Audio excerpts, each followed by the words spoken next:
لا يحب الله الجهر بالسوء من القول إلا من ظلم وكان الله سميعا عليما إن تبدوا خيرا أو تخفوه أو تعفوا عن سوء فإن الله كان عفوا قديرا إن الذين يكفرون بالله ورسله ويريدون أن يفرقوا بين الله ورسله ويقولون نؤمن ببعض ونكفر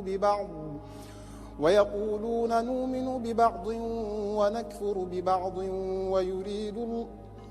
ويريدون أن يتخذوا بين ذلك سبيلا أولئك هم الكافرون حقا وأعتدنا للكافرين عذابا مهينا والذين آمنوا بالله ورسله ولم يفرقوا بين أحد منهم أولئك سوف نؤتيهم أجورهم وكان الله غفورا رحيما يسألك أهل الكتاب أن تنزل عليهم كتابا من السماء فقد سألوا موسى أكبر من ذلك فقالوا أرنا الله جهرة فأخذتهم الصاعقة بظلمهم ثم اتخذوا العجل من بعد ما جاءتهم البينات فعفونا عن ذلك وآتينا موسى سلطانا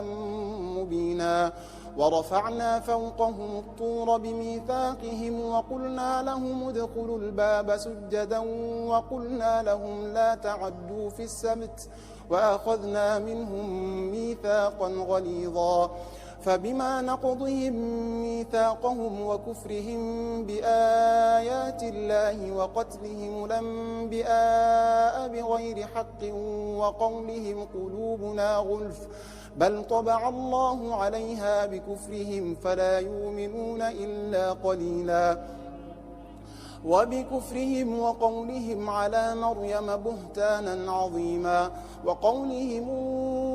إنا قتلنا المسيح عيسى ابن مريم رسول الله وما قتلوه وما صلبوه ولكن شبه لهم وإن الذين اختلفوا فيه لفي شك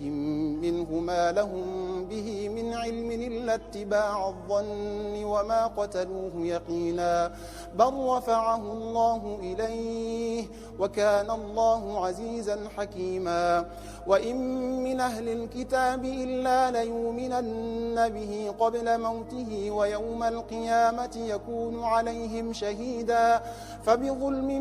من الذين هادوا حرمنا عليهم طيبات نحلت لهم وبصدهم عن سبيل الله كثيرا وأخذهم الربا وقد نهوا عنه وأكلهم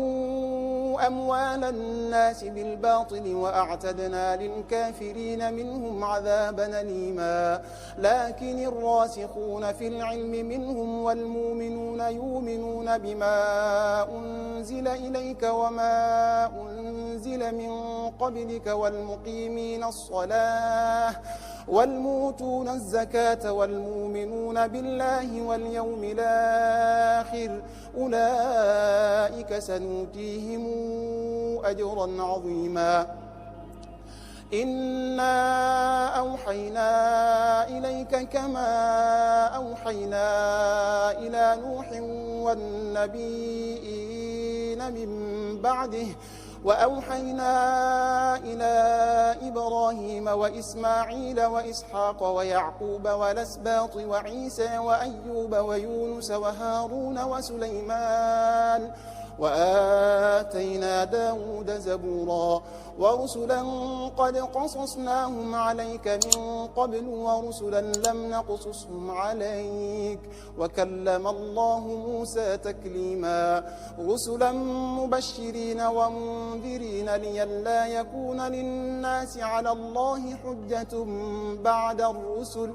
وكان الله عزيزا حكيما.